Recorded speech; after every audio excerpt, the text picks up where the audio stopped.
Good evening and welcome to you all. What a gorgeous audience. So many here for such an important issue, peace. My name's Jane Singleton and I'm the newish director of the Sydney Peace Foundation. This is an extraordinary organisation and it's been going now for 16 years under the leadership of Professor Stuart Rees. Stuart is retiring from his role as director, but not, I'm delighted to say, from the foundation. Stuart began it all, and he began it in a pub, where all the very best Australian organisations begin. It was then the idea of the City of Sydney Peace Prize was hatched. The idea being to bring human rights, social justice and peace activists and academics into contact with the broader community. People like you and me, perhaps. And of course, the corporate world, where all the very biggest financial and other decisions are made, the decisions that do affect peace and do affect justice. And so began the Peace Prize. This year's recipient is Dr. Cynthia Maung, who in 1988 fled Burma, established a tiny clinic in a little hut just over the border from Burma in Thailand. This hut was to serve those who had to flee Burma after the military took over, and it has grown and grown and grown to serve refugees, migrant workers and orphans. This is what striving for peace with justice is about. Not just about a ceasefire, but providing access to all the people, to all the services, to health, education and information. The citation for the award this year reads, Dr. Maung, for her dedication to multi-ethnic democracy, to human rights and the dignity of the poor and the dispossessed, and for establishing health services for victims of conflict.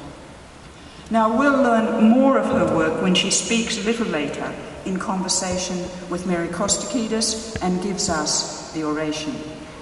Most of you will know Mary from SBS television, but you may not be aware that she's been a counsellor, chair and advisor to the Peace Foundation for many years. Before that, we'll have the wonderful Lior, who's supported the foundation before with his really moving and brilliant performances. His own songs addressing important issues, important emotions. You may have heard him recently on the ABC Radio National Syria Appeal. And we will meet the Karen dancers who will be introduced by Grace Winu. All are from refugee backgrounds. All are making new lives for themselves in Australia. And I met them practising on Friday in a very Aussie backyard with a couple of gum trees and a shed. Yet so many of these children, for most are still children, had been in refugee camps for as long as 10 years before coming here to Australia. And now so many are in the midst of their HSCs, here in Australia, in English. What a stunning achievement. But first, Stuart. Emeritus Professor Stuart Rees. Stuart, you've been leading this organisation for 16 years. You have been indefatigable, irrepressible. You are irreplaceable, and of course sometimes utterly impossible. But I am so delighted you'll stay on as chair, although I know we will all miss you enormously. Stuart, please stand so we can give you a small salute. Clap, cheer and stand.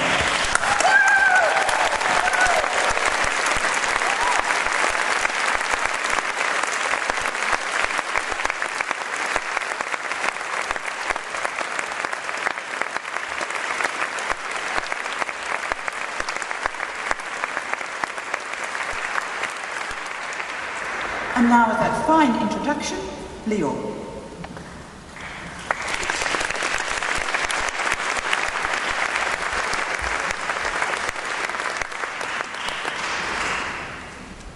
Good evening, thank you very much and welcome to this dignified event. Thank you for coming and supporting the event and supporting such a deserving recipient in Dr. Cynthia Maung. It's a real honour to have been invited to perform a couple of songs before we hear from Dr. Maung. And I'd like to open with a song that I've only just finished writing. It's very simply titled My Grandfather. When I was born, my grandfather held me in his warm hands, and it seems though his eyes were teary, but it's hard to tell from the old photograph. While my brother and sister danced at the feet of his tired and weathered frame, he said, "There's a light to this boy I've really seen," and there he gave me my name. Well, my grandfather was a sniper in the Red Army. He never knew any brothers in arms, for on both sides stood enemy. With a cold, unbroken will to survive, his steady hand took aim, and he drank just enough to keep himself warm, for he never spoke his true name.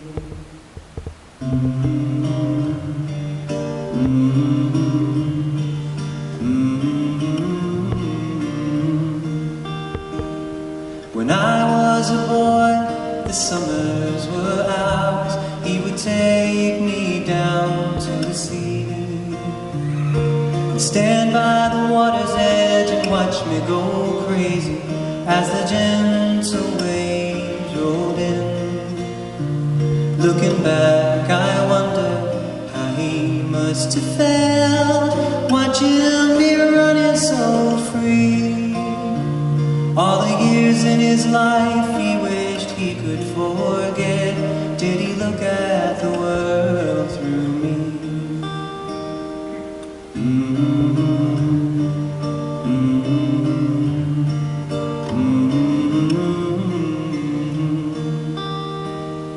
When I was a man, I flew across the ocean when I heard he needed care. I listened as he spoke of his turbulent life from his ordinary chair. And he ended by saying, "Oh, I've had enough, the time's come for me to go. I have only one wish that is left in me, to be taken peacefully."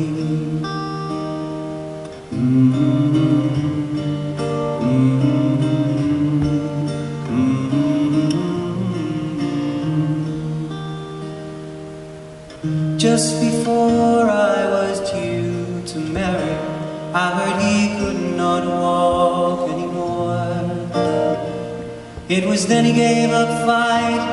I had said goodbye almost 1 year before. And I'll never forget something he told me. Yes, it's a cruel world, but you must live without fear. Well, I sure do miss my grandfather. He's the reason why I'm here.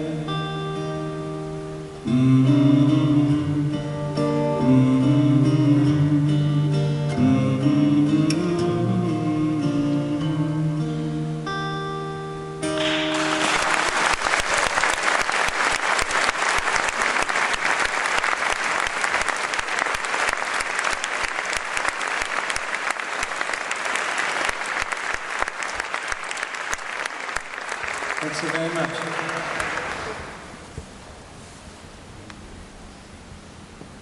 I'd like to leave you with a hymn. It's actually an ancient Hebrew hymn called Avinu Malkeinu. And the reason I'd like to perform it, other than being given a chance to sing this in these beautiful acoustics, is because this is a hymn of compassion, and it loosely translates to, it's a plea to be instilled with a greater sense of compassion, and loosely it's translated to instill me with a greater sense of compassion so that I may be liberated. And I always loved the association of compassion and liberation that this ancient hymn makes. So I leave you with Avinu Malkeinu, and thank you again. Avinu Malkeinu, Avinu Malkeinu,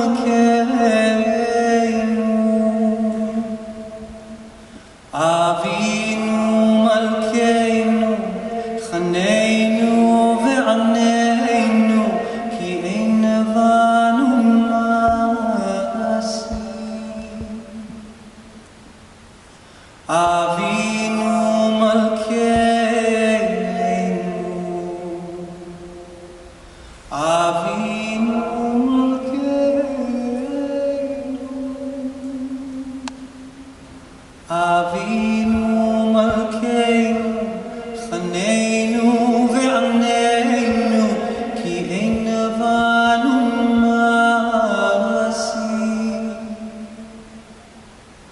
Aseh imanu tzedakah v'chesed. Aseh imanu tzedakah v'chesed ve'hoshienu. Aseh imanu tzedakah v'chesed. Aseh imanu tzedakah v'chesed ve'hoshienu.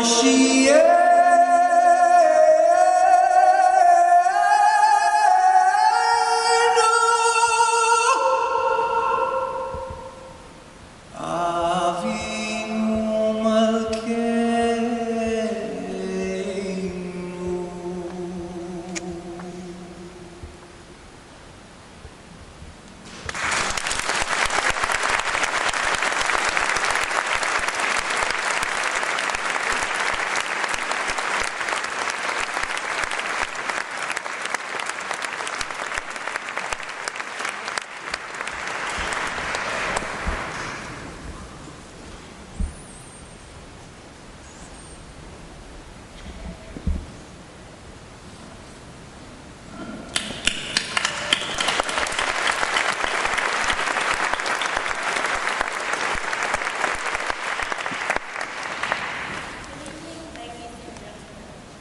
Distinguished guests, it is with great pleasure that I now give you a brief introduction of our performance today. This dance is called the Karen traditional Dome dance. Dome, which means to be in agreement, is a dance which originated with the Paul Karen, one of the Karen groups who developed it many years ago as a way to reinforce community values. The performance of the Dome dance is one way in which they are creating a community. A community which was once but is no longer limited to a village or a region. A community that is now conceived as a nation. A nation, however, without land, or more specifically, without land on which they can live together freely or safely. The Dome dancing is a way of affirming unity, celebrations, and traditions. Over the years, although the pace of the dance has increased and the song's lyrics have varied, the concept of the dance has remained to be an expression of pride in the Karen culture and their aspirations. It is sung by men and women who move in two lines with great energy. The two lines can be seen moving, mirroring each other and moving through each other. Traditionally, the Dome dance can last for a whole hour.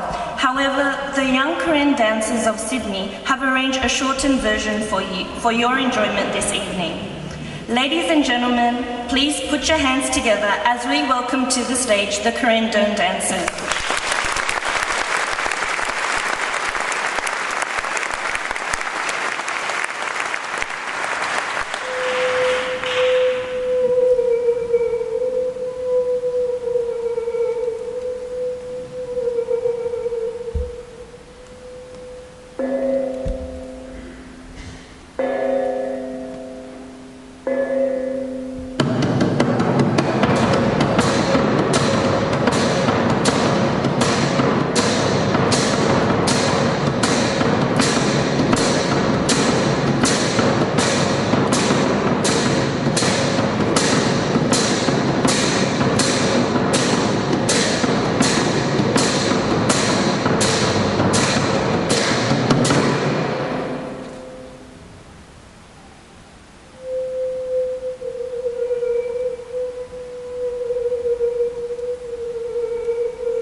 happen to know that there's a real race to get here because some had not finished their exams until 3 o'clock this afternoon.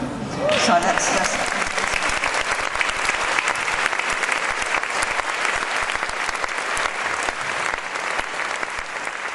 And Leo, thank you. It was just gorgeous.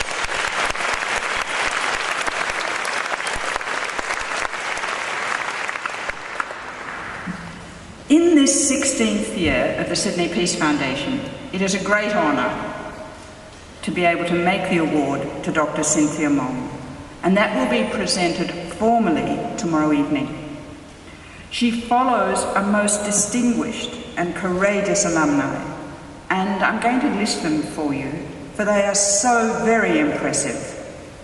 The Zimbabwean Senator Zekai Holland, Professor Noam Chomsky, Dr. Vandana Shiva, John Pilger, Patrick Dodson, Dr. Hans Blix, Irene Khan, Alara Atonu, Arundhati Roy, Dr. Hanan Ashrawi, Mary Robinson, Sir William Dean, Janana Gusmao, Archbishop Desmond Tutu, and Professor Muhammad Yunus. What a roll call. And amongst the generous people and organisations who've supported us are the City of Sydney, which has always been there for us, as you can see this evening in this gorgeous hall, and I hope always will be.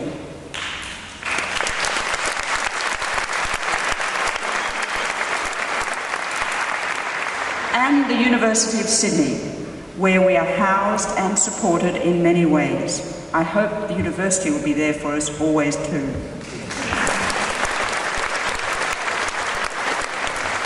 And of course you, here this evening. Your attendance boosts our coffers, makes some of our work possible, and most importantly, you are our most powerful advocates. Thank you. Now, rather than me talking more about Dr. Maung's clinic and her work, here is a short video from Karen News.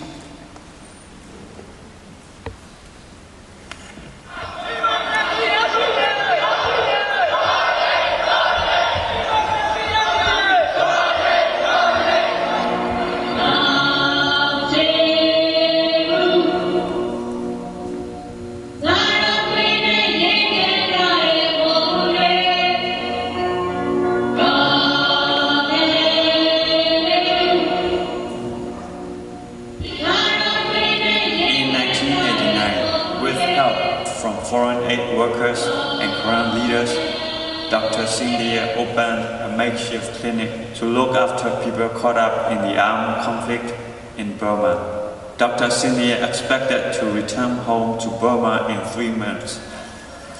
24 years later, she is still treating people at her Midtown clinic on the Thai-Burma border. In 2012, Midtown Clinic looked after over 140,000 people from Burma, including migrant workers, refugees, villagers, and people displaced by armed conflict. In 2011, the Burma government introduced a number of reforms. Despite the reforms, many of the people coming to Midtown Clinic cannot access or afford health care in their own country. Burma has the lowest expenditure on healthcare in Southeast Asia. Despite Burma's government increasing spending on healthcare in 2013, the rise brought healthcare spending to a paltry 3.9% of the country's total budget.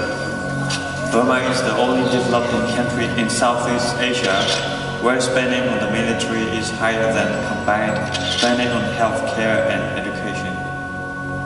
In 1989, Dr. Cynthia's clinic might have started small, but today it has grown to resemble a small village.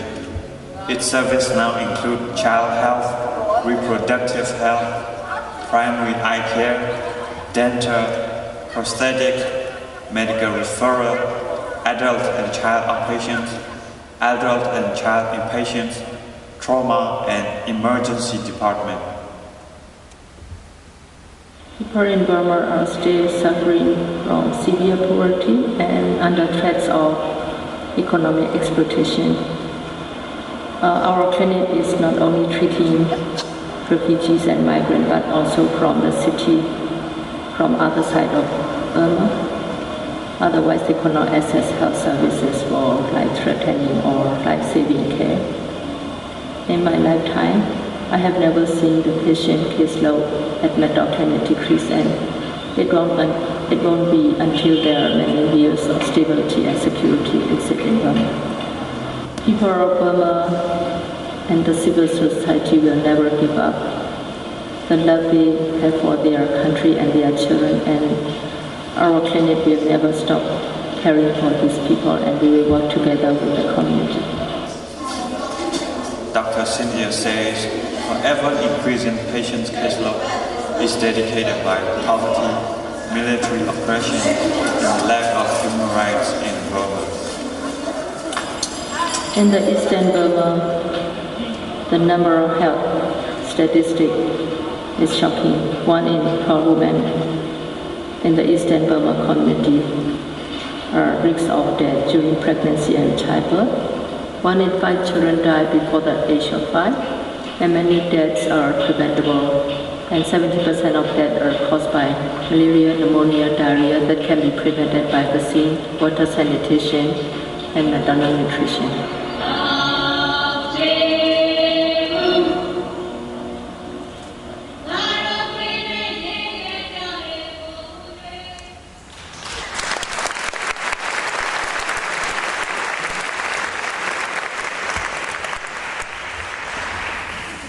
Dr. Maung and Mary Kostakidis, would you come up to the stage, please?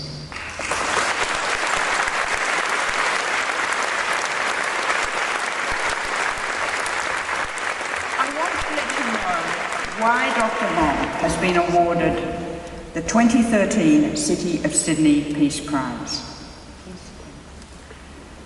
The prize recognises her significant contribution to the achievement of peace with justice locally, internationally, or internationally. The promotion and the attainment of human rights, and the philosophy, language and practice of non-violence. Her clinic is a wonder. I happen to have been there, and it is quite extraordinary.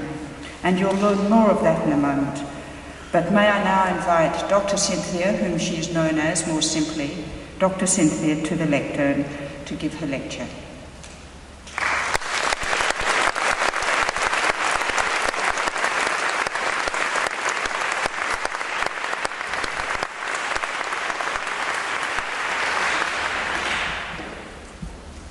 Good evening, ladies and gentlemen.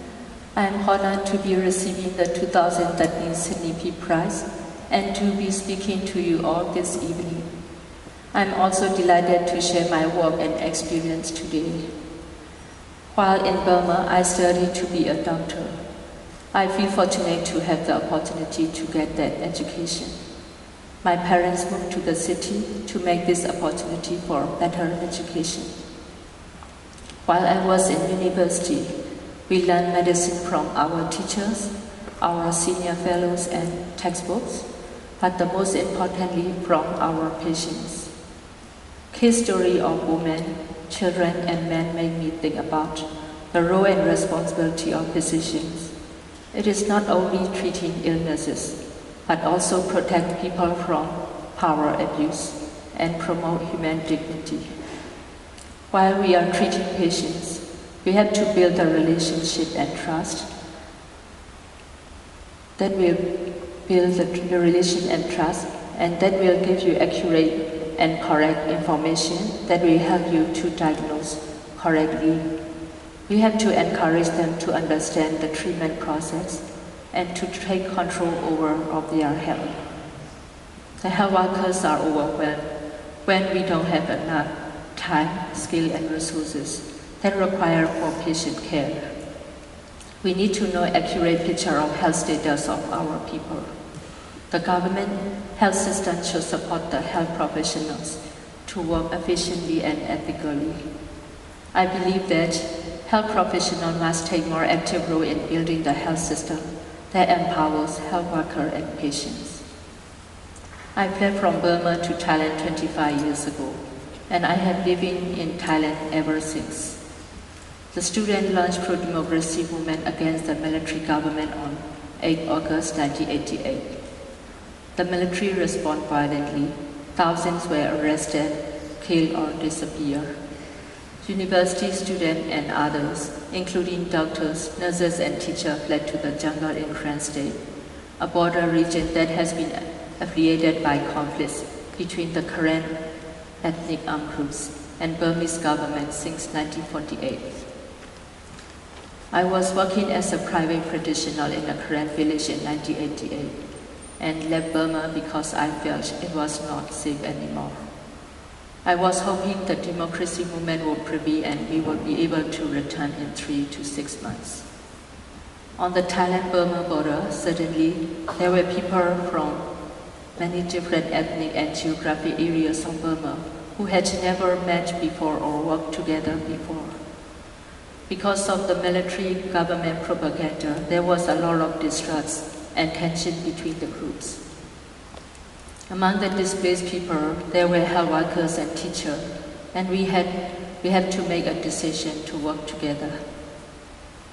The new arrival from city or Burma had never experienced the jungle or a lack of running water, electricity, or healthcare service. Many fell ill from malaria or diarrhea. The doctors and nurses who fled to the border started setting up small clinics in the camps to treat the sick and wounded. While they need supply, they crossed the border into Thailand, which was much more developed than Eastern Burma. With the help from Karen and Thai community, essential medicines and supply were brought into the camps. We set up medical clinic in a small hut, located just 4 kilometers from the border, helping to refer patients from the camp to the Thai government hospital. In those days, we had very few resources. The donation come from Thai and Korean community help us. Medical clinic was born from this community relief effort. 2 years later, legal organizations started assisting us. Over the years, we started other programs which we saw the needs and population grow.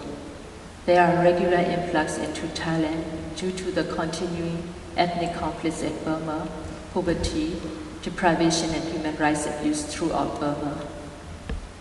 There are now around 140,000 people in refugee camps in Thailand, over 500,000 internally displaced people in Eastern Burma, as well as 3 million Burmese migrant workers in Thailand.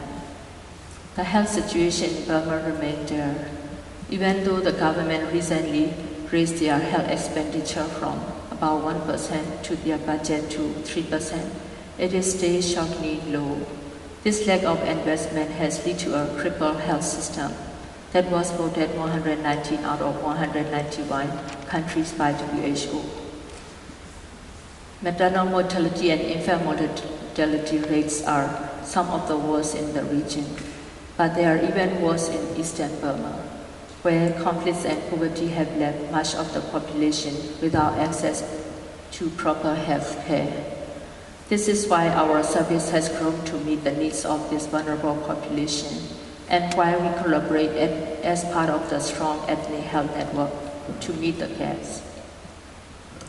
Around 50% of medical clinic caseload is undocumented migrant laborers who cannot access Thai health program. We continue to work with Thai public services, assisting migrants to access Thai healthcare system. It is part of an ongoing work. We actively participate in disease control, HIV prevention and care, and improve access to life-saving emergency obstetric care. We want to build a bridge between Thai public health system and the vulnerable population, migrant workers, and displaced people. Thai government have a strategy to address the health needs of the border population, but Burmese government is yet to engage in the strategy. About half of our patients cross the border from Burma to come to Thailand. Just recently, a young girl, only 19 years old, delivered her firstborn baby at the clinic. Her story touched me. I asked her why you left Burma. She said her whole family had to leave Burma when she was 9 years old. They had to sell their farms to raise funds for the medical post for her father. Her father had tuberculosis, which is expensive to treat in Burma.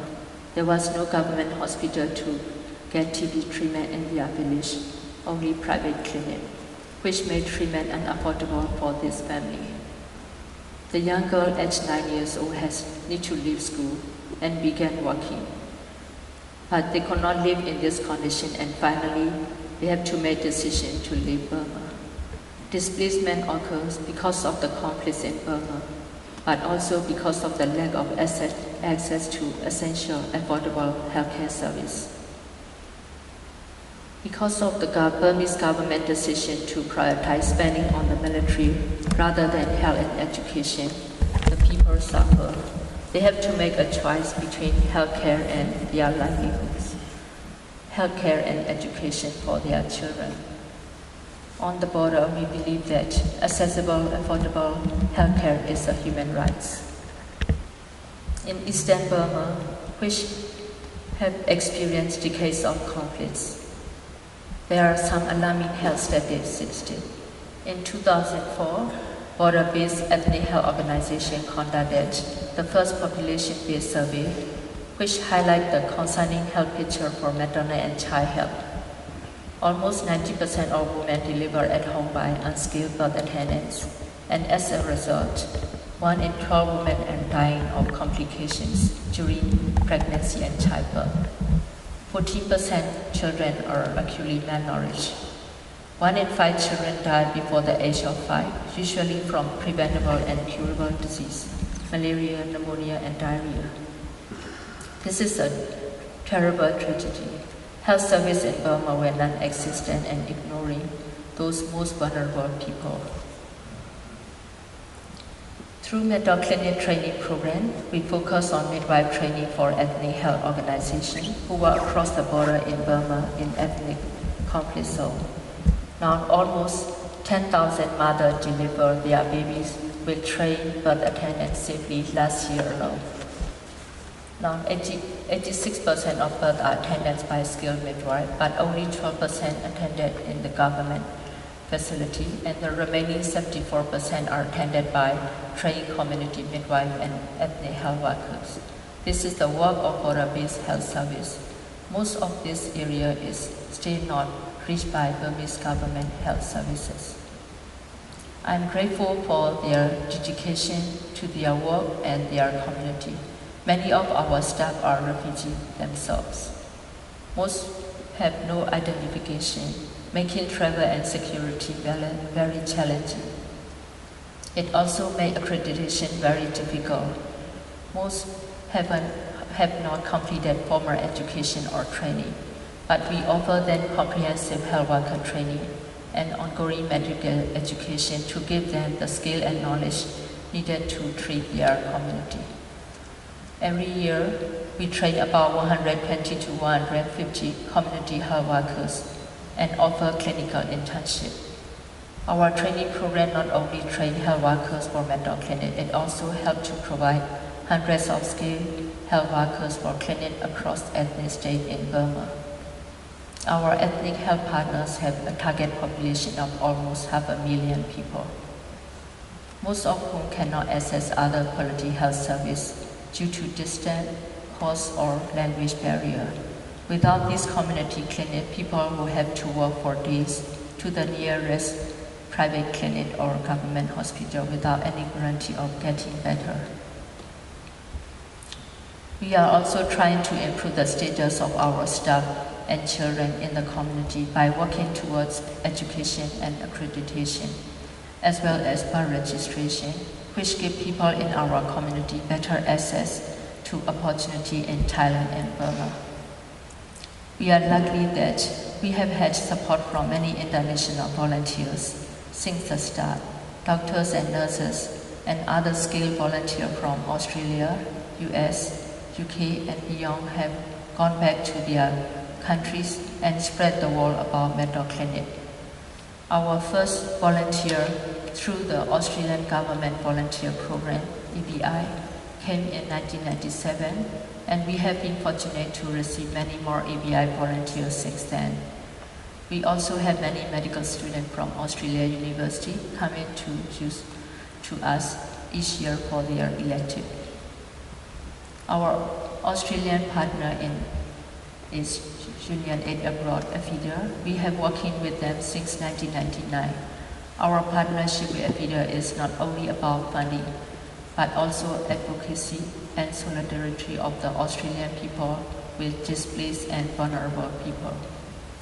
We have shared values around community empowerment, and this is important to us. The Australian government started supporting training at Metal Clinic in 1994, and in recent years, through our partnership with Union Aid Abroad, AFIDA gave us larger grants that enable us to deliver over 3,000 babies a year, conduct thousands of HIV testing, and give life-saving treatment to thousands of children, among other things. Unfortunately, as you may have heard, the Australian government has recently decided to stop funding on the border health program. We are very surprised and disappointed with the decision, and I urge them to reconsider.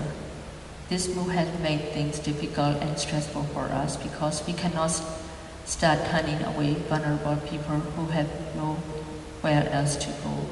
I would therefore like to remind the Australian government that this fund should be directed to humanitarian needs. With the changes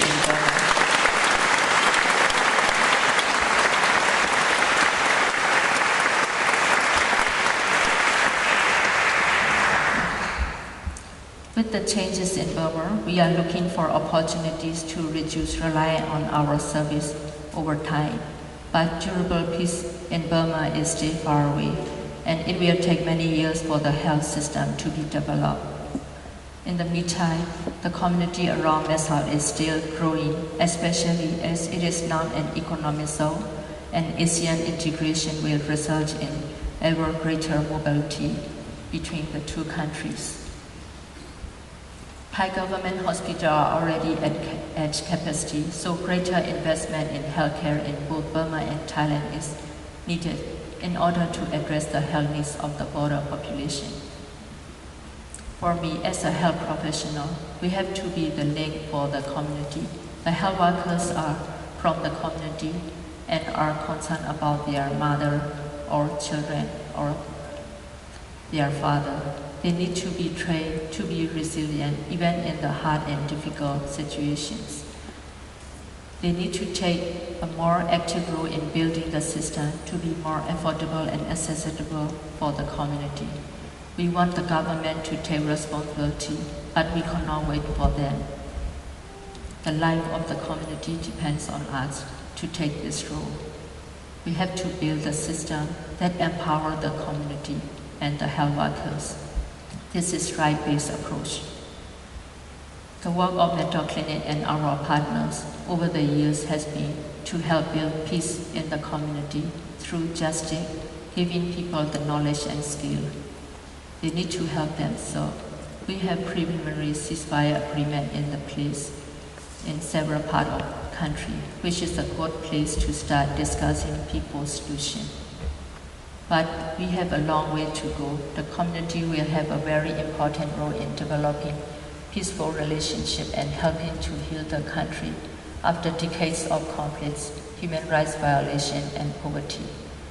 Our vision for the future is for a peaceful Burma, and our community will continue working towards peace until Burma can finally offer safer and more prosperous conditions for our future generation. Thank you very much.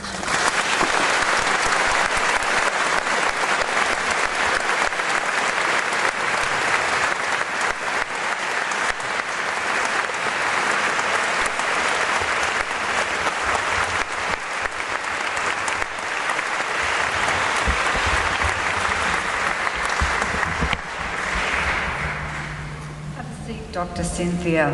Welcome to Australia. and congratulations on your work and on the award that you'll be receiving tomorrow night.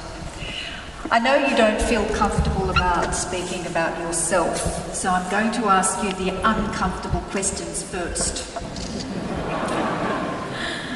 You mentioned in your talk that you left Burma because it was unsafe. Can you tell us a little bit about the experiences that you had that led you to flee over the border to Mysore? During 1988 uprising, the student and civilian who took part actively in demonstration, there are many people who are in jail, or we had that in Rangoon. Thousands of people were killed on the streets, and some of them disappeared. So we feel very unsafe there because I myself and our colleagues, we took part in this demonstration, and we feel that we need to be safer and we need to continue our struggle. So we feel that we will have more opportunity to come to the border and working with different ethnic groups, as well as the people who fled to the border.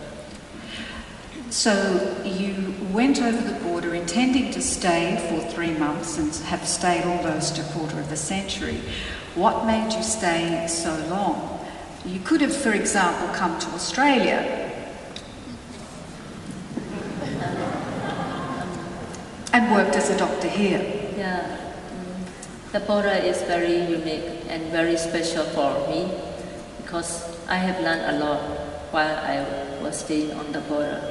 The first thing I started learning is the Karen and the Thai community. Regardless of, they never know these people. There are many students, civilians come to the border, but they are strangers. But immediately people start trying to mobilize, supporting the displaced people, and they treating these all people as their children. So we health workers and the teacher also have to take more active role in helping or assisting each other. And we have found that there are a lot more displaced people who have been displaced from their home and hiding in the jungle and displaced to Thailand. So we need to continue strengthen our health network. Yes. So you stayed because more and more people came over the border. Tell me a little bit about your journey, about the difficulties that you faced during the very long years that you've been there and grown the clinic, the difficulties and where you found inspiration and where you found help. The difficulties is firstly, we don't have space in Thailand where people are staying as illegal migrant workers or people don't have legal documents. Ourselves, when we cross the border, we are afraid of Thai police, and we are hiding. Even we are providing assistance from the local Thai and Korean community. We are have to hide, and many students and the civilians who come and get help, they are also they don't have legal documents. So even we are staying in our community or in our compound, people feel that we are still at risk of arrest and deportation, as well as we are always concerned about shortage of medicine, and sometimes we don't have enough food ration from the relief agency. So we really feel that in case of emergency where we can find more help, but with assistance from the local community, be able to communicate or connect with the local Thai hospital. They offer us opportunity to refer patients in case of emergency. So since that time we build the bridge and we build the relationship with local Thai community and the Korean community. Tell me, how common is it in Burma for a woman to be in a leadership position? How difficult is it? Generally in Burma, male-dominant society, so women are not much participate in the social events, or women not much participate in the community meetings. So women used to take care of the children. But one thing, good things for women is women always attached to the family. So it may safer to the family, or to make to can see the benefit of building the community. As a woman, it is very important to take a very important role in taking care of the family, as well as when they have more education, they can more take active role in building the community. But you've been in this leadership role now for a very long time, and you are, I'm wondering how you would describe yourself. Others may say, well, you are selfless, you're dedicated, I suspect you're quietly very determined, but what do you think are the attributes that have allowed you to achieve what you have achieved? I think it started in the family or in the school, because in our family we have 4 sisters and 3 brothers, and we are all equal. And in the school, in our medical school, we don't have not much discrimination among men and women, but there will be some problem for some people, but generally we are study together and we work together. So in the medical school, the women who get better education have more confidence to work with men or to work with men colleagues. So family support is critical. Yeah. Also education is an important thing. Yeah. So let's talk a little bit more about the clinic. Why do so many people in Burma and on the border have no other choice but to come to your clinic? So it's not just the people, not just the refugees living on the Thai-Burma border, but people come to your clinic from all over Burma. Why do they do that? In short, we can say that accessible and affordable healthcare service need to be in the community or closer to the community. And the relationship between the health workers and the patient is also very important. And the health workers, wherever they live, they need to be supported by the system. So if they don't have enough resources or they don't have enough time or skill, they will be also overwhelmed. So the reason for patient coming to us is we get support from different international NGO. Our health workers are very committed. They come from the same situation and the same problem they're facing in the community. So we are working together as a partnership, not only as a health professional. We have to empower the people. So people who could not access healthcare nearby their village or community, they have to cross the border and come to us. So they can't access healthcare in Burma. Just tell us who they are, because we know in Burma there are probably about 7 major ethnic groups and hundreds of minority groups. Are these people economic, political or religious refugees? Describe the general profile of the people that need to come to you. Generally 70% of Burmese population are living in the remote area, and many of them living also in the ethnic area where there is a conflict going on. So accessible and affordable healthcare is far from their village or their community. And even services available, they cannot, sometimes they don't speak a language, and sometimes they don't have legal documents, so they're afraid to travel.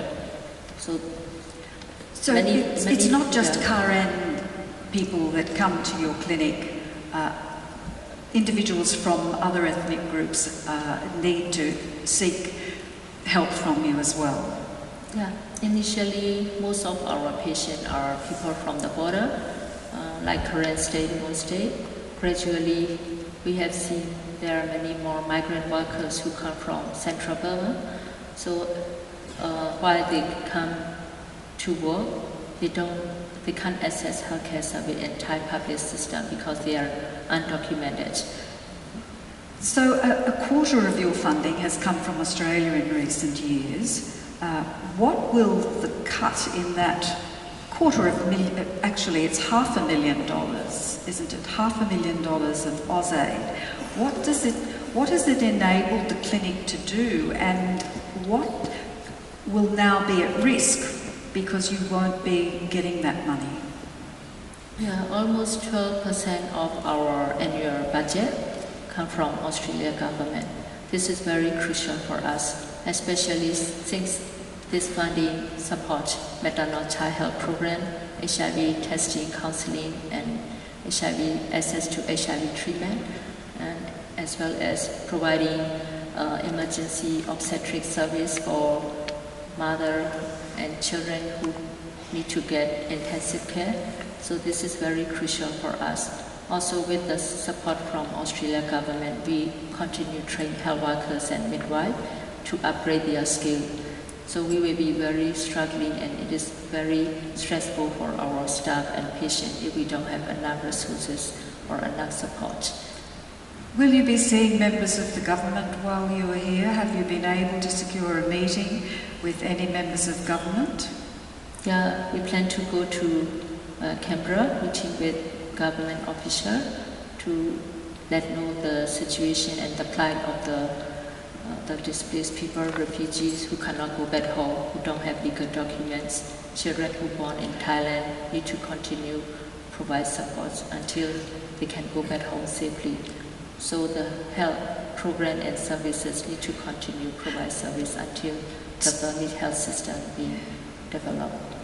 Tell me, how does the Burmese government view the service that you provide? Do they regard the hospital as lawful, as legitimate? What's your status in their eyes? The clinic was based in Thailand. So since the clinic established, we are working as a community health center and community organization. Since most of our staff or people working at the clinic doesn't have legal documents, but they offer us opportunity to work together with them. At the same time, there are many ethnic health organizations who working in the ethnic state. So they need to be recognized by the government health system because they are the people who have been working with the community, protecting human rights and providing essential service for these people. So we want to see that the government acknowledge the existing health service provided by ethnic organizations. You send your trained health workers into Burma, into rural communities. How dangerous is it for your staff to work in Burma? There's the issue of no documentation, which your staff have a problem with no documents and your clientele have a problem with no documents as well. But it's quite dangerous for your staff, isn't it? I understand that you treat both refugees and soldiers. Tell us about the incident where one of your staff saved a soldier's life about a year ago. Tell us what happened. Most of the organizations, civil society organizations based on the border, like women organization, youth organization, we all are not registered in the government system. So this is very challenging for the health workers to work as under the unlawful association. This government consider as unlawful association. So this is very challenging for them. Even while they travel, they could not. They have to make sure that the government soldiers will be around them. So they have to make sure that the security must be. Their security must be guaranteed, but some case they are also risk of landmine injury, and while they are trapped in the war, so they can be killed. So over the past 10 years, 12 of our health workers being killed by landmine or injury, and some of them being arrested. So they are considered as they are working as a high-risk condition, high-risk environment. So a number of them have been killed, but I understand in recent times one of your health workers saved the life of a soldier, but he then had to return and arrest the person because of the workers' association with your hospital. The workers who are working in the conflict zone, with whether they live, they travel or they treat the patient. They have to be very careful about if they own the medicine, because you are not also the registered health worker. So even they treat the patient, sometimes they have to make sure that they have to make sure that the community are protected to them. Let's talk about Burma today, because in some circles it's being said that Burma's now normal, it's open, it's democratic, Aung San Suu Kyi is free. So these people on the border can now go back to where they came from, go back home. The UNHCR says that that's premature. How do you see the political and economic developments in Burma today affecting all these displaced people? Can they go home? And if not, why not? Even the ceasefire is very early stage. People start feeling that maybe they can go back to their community. So people start going back and see their village. But there are many abandoned villages, or there are some villages being occupied by soldiers, because a lot of investment going on in their village.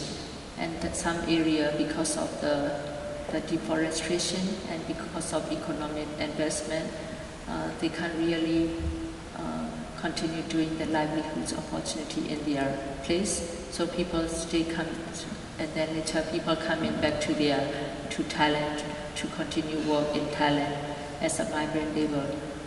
Another challenging for the villagers to go back home is the ceasefire is still very early stage, and they have seen that a lot of investment going on and the conflicts can cause any time. So people feel that very unsafe to go back home now, but they really want to go back and live safely in the community, and they want to protect their village, and they want to rebuild the community. So a lot of distrust in the community going on, because there are many also new arrivals coming to their village, and they don't really know that what's going to happen while the economic development or economies will be opened up.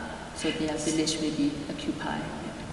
So there's a growing military presence throughout some areas, but with the ethnic unrest still rife, they'd argue that this is necessary to keep the peace. Is this how you see it? This is very important that the community itself need to participate, play active role in monitoring the peace process, and community itself need to be well informed where and how in this situation, or what livelihoods opportunity, as well as what service available in the community. So the community need to participate in the beginning of the stage, and we want to see that there are more human rights protection need to be guaranteed, as well as the women participation in the peace process is very important. Currently, all the peace process or the ceasefire process are led by men, so we want to see more women engaged in peace process. I just want to go back to this issue of no documents and how people access health and education services in Burma, and it's all linked to land ownership and home registration. Could you just explain that to us? Since our country is under armed conflict for many years, especially in ethnic area, there has been no proper birth registration system, or there has been no service available, legal service available for these people. So people who are growing up on the border, or people who fled to Thailand as well, they could not register their birth. So many children growing up as a stateless people, and many people move from their village many times, so they lost their household registration and they lost their identity. So this make more vulnerable their land can be exploited easily, and their land being confiscated by the business So they are very also concerned about their status and the children welfare, as well as they lost their home and they lost their community. So this is very stressful and challenging for the people who are in this situation. Do we know how many people, how many displaced people there are in Burma and on the border altogether? I mean, has there been a census? Do we have any idea of numbers? Starting from 2004, the Thailand government started register migrant laborers. In 2004, there are almost 1.2 million migrant laborers, and last year in 2013-12, they estimated there are almost 3.3 million Burmese migrant labor working and living in Thailand. So among those, only 1 million have legal documents. So the consequences of not having documents, not owning land, is that you can't have access to education, you can't have access to health. What are the particular risks for children with no birth certificate? Firstly, we identified that the Thai government also identified that there are many children who don't have legal documents. They don't have birth registration. So when the parents travel, they cannot accommodate.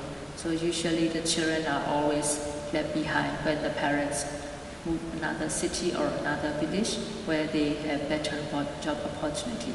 So last year, the Thai government started making available for the children, they call certificate of identity for children. But we estimate that there will be almost 30,000 children under 15, but only 2,000 children access legal document or certificate of identity. So that means the children are very vulnerable to be trafficked or to be separated from families, as well as access to education is very limited. They cannot, without identity, they cannot get education accreditation, or they don't have opportunity to attend higher education. You said they're at risk of being trafficked. They're also at risk of being employed as adults and also being enlisted as adults in the military. Is that not the case? Yeah, in Thailand, the age to be employed as migrant labor is 15 years old.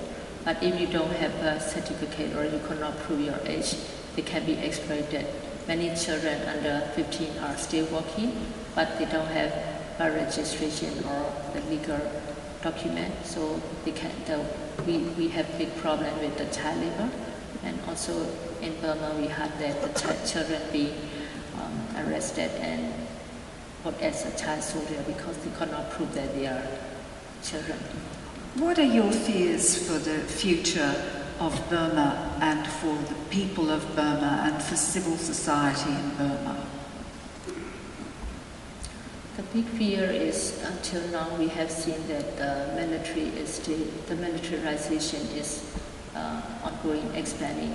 So it will prevent democracy. It will prevent human rights, and the human rights violation and the centralization is still ongoing.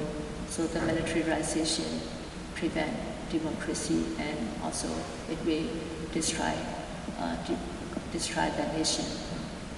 So what needs to happen before there is a lasting peace in Burma? What needs to happen?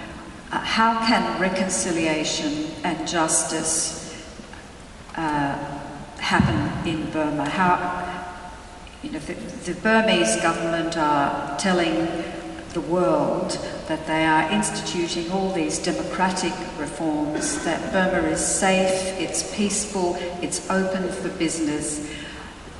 You're telling us a very different story. What is it going to take to bring lasting peace to Burma? In reality, we really want the transparency, because the community, even our patient or children, they need information. The refugee, they need information. The migrant workers, they need information. So all this information have made them to decide for the welfare of their own community, and they have to decide that they will be part of the democratic movement, and they have to take the responsibility. But we need to have all the ceasefire process need to be more transparent.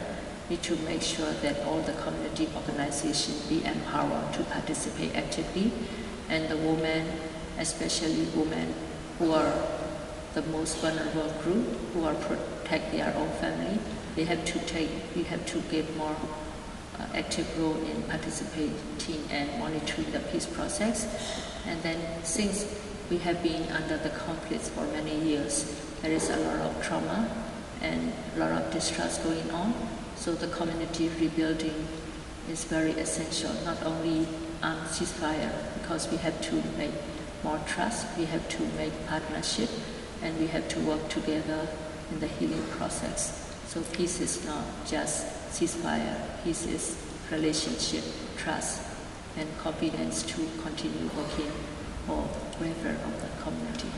Dr. Cynthia, thank you very, very much. All the very best for your country and for your people.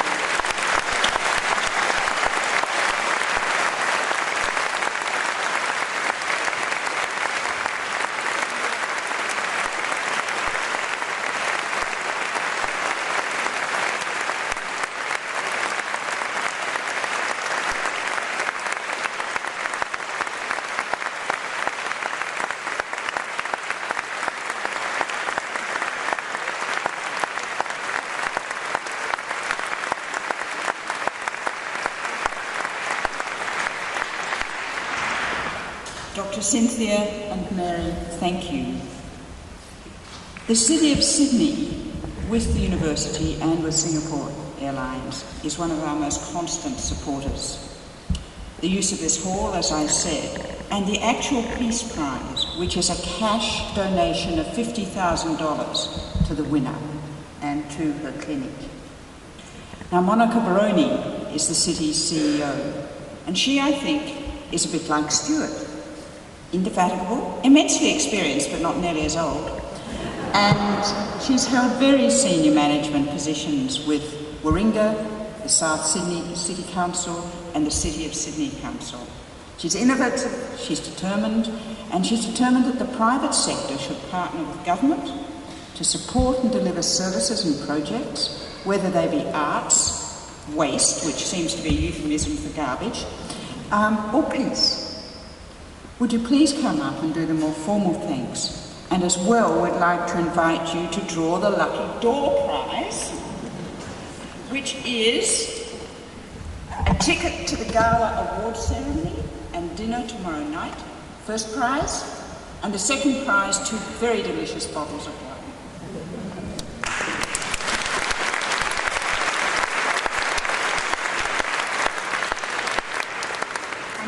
The lucky winners of the dinner tomorrow night, I have to say it really is one of the most wonderful events that you can ever attend.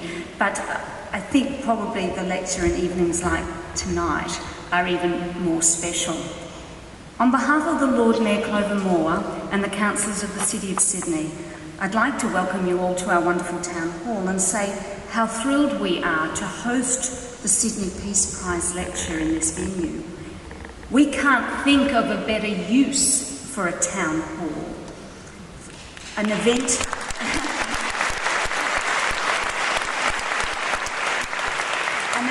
where we come together to hear about and reflect on really the most important issues. The town hall, after all, is for the town.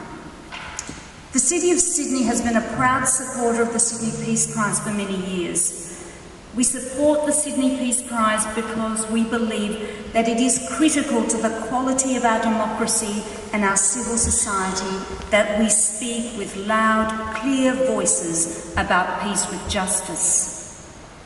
We support the City of Sydney Peace Prize because it reminds us that we can never take our democracy, social justice and human rights for granted.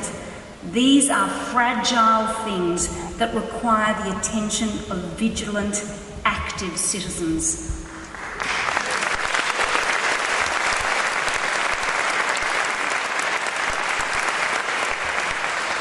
but most importantly, on nights like tonight, we support the Sydney Peace Prize so that we can recognise, hear from, learn from and be inspired by courageous individuals who have made an outstanding contribution to peace with justice. Champions like our 2013 Peace Prize recipient, Dr. Cynthia Maung, who has addressed us this evening.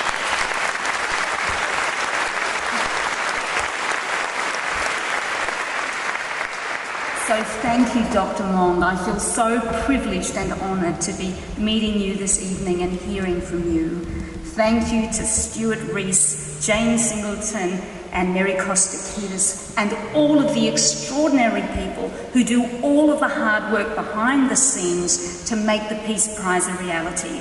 And of course, thank you to you, ladies and gentlemen, for joining us this evening. Thank you.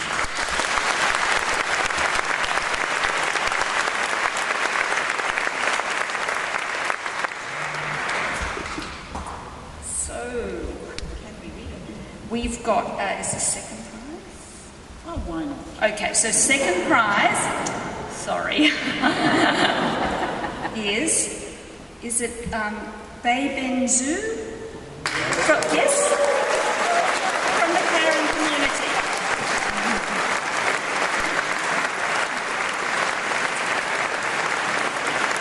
So if you'd like to come up, you get the 2 bottles of wine. Come on. I'm not sure.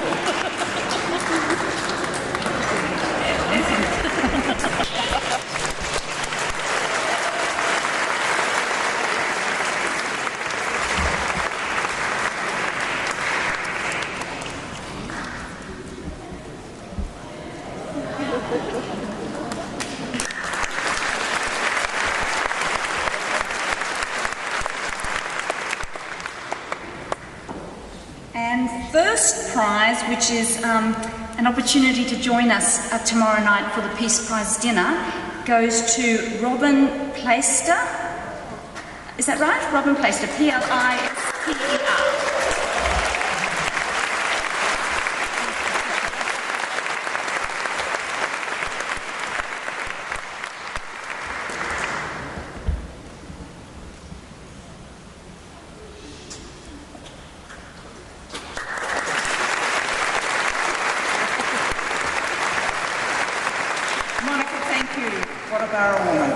And thank you for coming. I hope to see you at tomorrow's, many of you, Gala Award ceremony, and all of you, with your friends, families and colleagues, back here next year for more peace. Thank you.